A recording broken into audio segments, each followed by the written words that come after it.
नमस्कार दोस्तों, मैं डॉक्टर सूरज बघेल। हमने लास्ट टॉपिक में ऑस्टियोआर्थराइटिस यानी नॉन इन्फ्लेमेटरी आर्थराइटिस के बारे में बात की। आज हम एक गठियावाद यानी रूमेटॉइड आर्थराइटिस के बारे में बात करेंगे। What is rheumatoid arthritis? Rheumatoid arthritis होता क्या है? गठियावाद होता क्या है?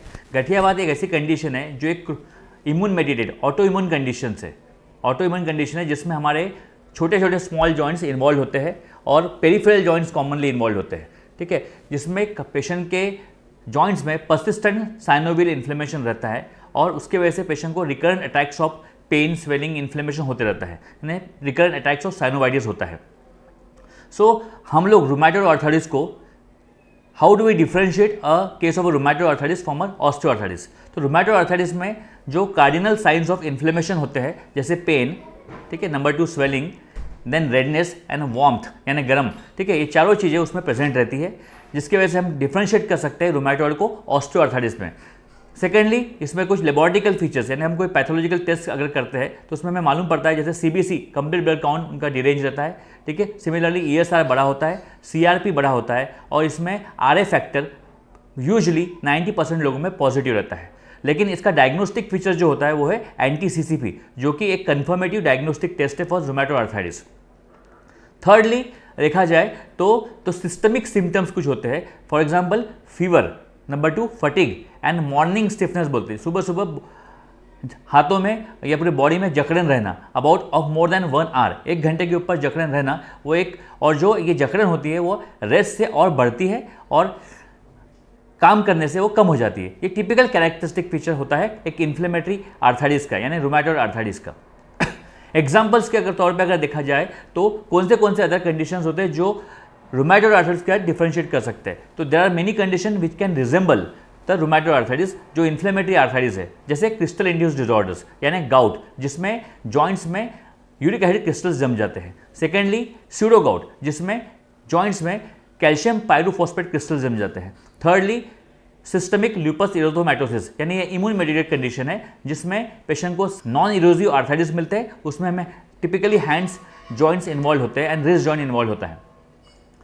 देन अगर हम बात करें तो what are the common joints which are involve in a rheumatoid arthritis? Rheumatoid arthritis में स्पेसिफिक जॉइंट्स कौन से इन्वॉल्व हो सकते हैं? तो मोस्ट कॉमनली जो जॉइंट्स इन्वॉल्व होते हैं वो होते हैं wrist joint, number 2 MCP joint यानी metacarpophalangeal joints and interphalangeal joint, that is a proximal interphalangeal joint यानी हाथों के जॉइंट्स इन्वॉल्व होते हैं, रिस्ट जॉइंट इन्वॉल्व होते हैं। सिमिलरली एल्बो भी इन्वॉल्व हो सकता है, along with that knee joint, then the ankle joint and the foot joints. These are the 7 peripheral joints which are commonly involve in a rheumatoid arthritis. And फिर से बोलना चाहूँगा, wrist joint, metacarpophalangeal joint, proximal interphalangeal joint, elbow joint, the knee joint, the ankle joint and the foot joints.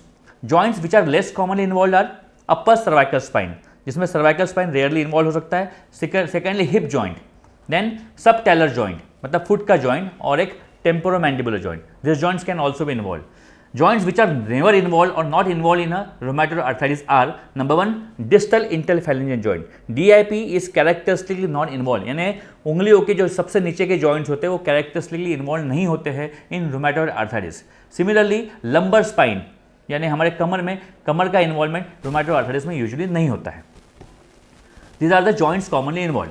Now what is the ARA criteria? एक criteria होता है जिससे हम clinically patient को डिफरेंशिएट कर सकते हैं कि इनको इन्फ्लेमेटरी आर्थराइटिस है या नॉन इन्फ्लेमेटरी आर्थराइटिस है। तो इन्फ्लेमेटरी आर्थराइटिस को हम डिफरेंशिएट कैसे करेंगे?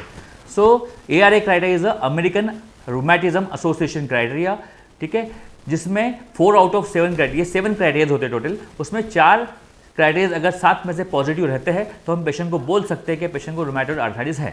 तो दीज आर 7 क्राइटेरिया कौन से? नंबर 1 होता है morning stiffness of more than 1 hour, ठीक है, which gets relieved with activity and which gets aggravated by rest, यानी सुबह सुबह बॉडी में जकड़न होना जिसमें पेशेंट की एक्टिविटी से पेशेंट का पेन कम होता है और पेशेंट के रेस्ट करने से पेशेंट का पेन बढ़ता है। तो this is the characteristic feature morning stiffness of more than 1 hour. Number 2 arthritis of 3 और मोर जॉइंट्स। रूमेटॉइड में सिंगल जॉइंट इन्वॉल्वमेंट कभी नहीं मिलता है, इसमें 3 और मोर जॉइंट्स इन्वॉल्व होने चाहिए। Number 3 criteria is arthritis of the hand joints, मतलब एक क्राइटेरिया ये भी है कि सब आर्थराइटिस हमारे हैंड जॉइंट्स को इन्वॉल्व करना ही चाहिए। Similarly it should be 4th criteria symmetrical arthritis, यानी एक हाथ में अगर वो पर्टिकुलर जॉइंट्स इन्वॉल्व हुए हैं तो सिमिलरली दूसरे हाथ में भी वो इन्वॉल्व होने चाहिए। तो these are 4 criteria. Fifth criteria is RA factor positive. एक rheumatoid factor होता है जो diagnostic test माना जाता है, but that is not of a diagnostic significance, it is of prognostic significance. मतलब RA factor positive है और उसके titers अगर बड़े हैं तो पेशेंट को more severe conditions है, ठीक है. तो RA factor is not a diagnostic test. The diagnostic test is anti-CCP, anti-citrullinated cyclic peptide antibody. But RA factor अगर बड़ा है तो पेशेंट का कंडीशन, डिजीज कंडीशन मोर सीवियर है. 6th criteria is rheumatoid nodule. Rheumatoid nodule एक nodule, subcutaneous nodules होते हैं, skin के नीचे बने बड़े नोड्यूल्स फॉर्म होते हैं जो कॉमनली अपने को extensive surface of the forearm में मिलते हैं. सिमिलरली ओवर द बोनी प्रोमिनेंसेस मिलते हैं जहाँ जहाँ बोनी प्रोमिनेंस है. These are 6 criteria. 7th criteria is X-ray changes. What are the various radiological changes which occurs in a rheumatoid arthritis? So these are number 1, there occurs the periarticular osteoporosis, यानी joint के आजू बाजू में हड्डी का density कम हो जाना, periarticular osteoporosis. Secondly narrowing of the joint space, इसमें जो जॉइंट स्पेस है वो कंप्लीटली नैरो हो जाता है और ये सिमेट्रिकल आर्थराइटिस है. मतलब फॉर एग्जांपल एक नी जॉइंट अगर इन्वॉल्व हो रहा है तो नी जॉइंट में इसमें पूरा उनका जॉइंट सिमेट्रिकली इन्वॉल्व होगा, जिसमें cartilage symmetrically middle compartment, lateral compartment and patellofemoral compartment में जॉइंट स्पेस कंप्लीटली रिड्यूस हो जाएगा. It's a symmetrical arthritis. Thirdly there will be a bony erosions, हड्डियों में इरोजन्स फॉर्म हो जाएंगे, हड्डी ज़्यादा कमजोर हो जाएंगी. तो these are the various characteristic feature of a X-ray changes of the rheumatoid arthritis. So in short we have seen 7 criteria. Number 1, morning stiffness of more than 1 hour duration. Number 2, arthritis of the 3 or more joints. Number 3, arthritis of the hand joints. Number 4, symmetrical arthritis. Number 5, rheumatoid factor positive. Number 6, rheumatoid nodule. Number 7, X-ray changes. So these are the criteria. This is the American Association Rheumatism criteria. Out of these 7 criteria, if 4 are present, the patient is having rheumatoid arthritis. Then कहा जाता है कि rheumatoid arthritis में life expectancy about 3 to 5 years से कम हो जाती है compare to normal populations. ठीक है. Now what are the various deformities which you see in case of a rheumatoid arthritis. So first of all in hand you will see radial Z-shaped deformity of the wrist. So there will be radial deviation of the wrist and ulnar deviation of digits. So this is Z-shaped deformity. Hand characteristically ऐसा दिखेगा जिसमें wrist radially deviate होता है और digits यानी fingers हमारे ulnarly deviate होते हैं. तो this is the characteristic deformity you see. Secondly, you can see a swan neck deformity.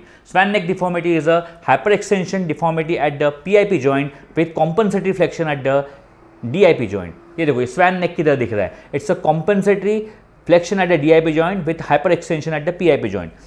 Next is Boutonniere deformity. This is a Boutonniere deformity in which there is a flexion of the PIP joint with compensatory hyperextension at the DIP joint. So this is the Boutonniere deformity, which is one of the characteristic feature of a rheumatoid arthritis.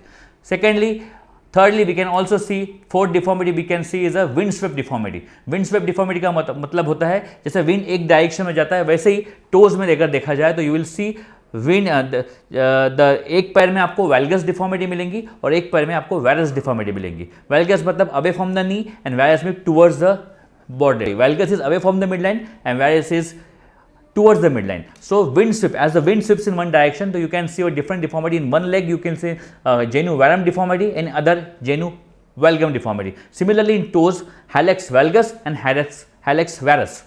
So these are the various deformity which can see in rheumatoid arthritis. तो बहुत से deformities हमको मिलती रहती है.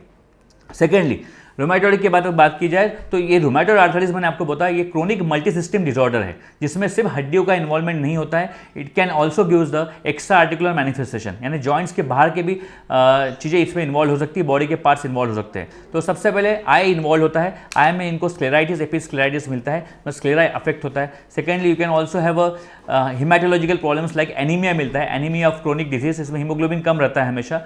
Thirdly, you can have a skeletal muscle weakness and atrophy. Muscles जो skeletal muscles होती है वो सूख जाती है. Thirdly, you can have a chest manifestation and pleuropulmonary manifestation जिसमें chest में हमारा पानी वगैरह भर जाता है. So these are the various other condition where we'll have a extra-articular manifestation of the rheumatoid arthritis. Next, अगर ट्रीटमेंट की बात की जाए तो how will you treat a case of a rheumatoid arthritis. तो treatment of a synovitis is guided by 5 injunctions. Number 1, हमको जो synovitis हो रहा है उसको कम करना है. नंबर 2, कीप्स जॉइंट मूवमेंट, मतलब जॉइंट्स को मूवेबल रखना है. Thirdly, we need to reconstruct the joint which is affected and we can replace it also. So these are the 5 injections where we can go for the these are the injections for the treatment of rheumatoid arthritis. तो how do we achieve it? Number 1, physiotherapy. Physiotherapy में सबसे पहले हम बात करते हैं, सबसे पहले we have to ask for maintaining the muscle strength, मतलब we ask the patient to modify the lifestyle so as to create less stresses on the affected joint. Number 2, regular exercises so as to create the muscle strength. Secondly अगर बात की जाए तो drug treatment में देर are first line drug, second line drug, third line drug, fourth line drug and fifth line drug. So कौन से drug हम उसमें यूज़ कर सकते हैं? तो फर्स्ट लाइन ड्रग होता है non steroidal anti inflammatory drugs, मतलब जो नॉर्मल एंटी इन्फ्लेमेटरी ड्रग्स हम देते हैं वो देना चाहिए। सेकेंडली हम लोग ओरल ग्लूकोकॉर्टिकॉइड्स यूज़ कर सकते हैं as a second line drug. Thirdly we can use the immunosuppressive agents like cyclosporin, azathioprine and leflunomide. Fourthly we can use the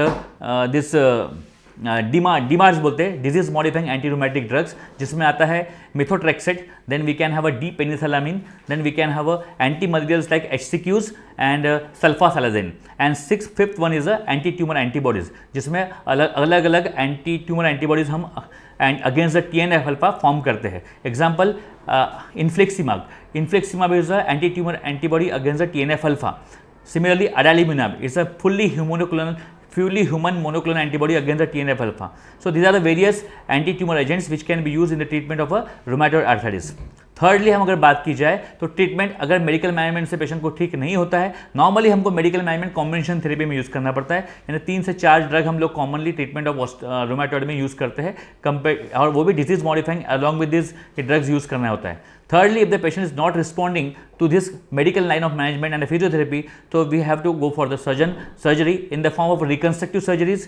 We can go for the replacements also. So कभी patient में synovitis ज़्यादा हो जाता है तो we go for the arthroscopic synovectomy, we go for the arthroscopic joint clearance procedure. And if the patient gets deformities, we have to correct the deformity by certain reconstructions. And lastly, if the joint is very severely affected, then we have to go for the replacement surgeries. For example, replacement surgeries are done in a knee replacement and the hip replacements commonly are done. So this is the basic treatment of a rheumatoid arthritis, which is one of the important conditions affecting the human population.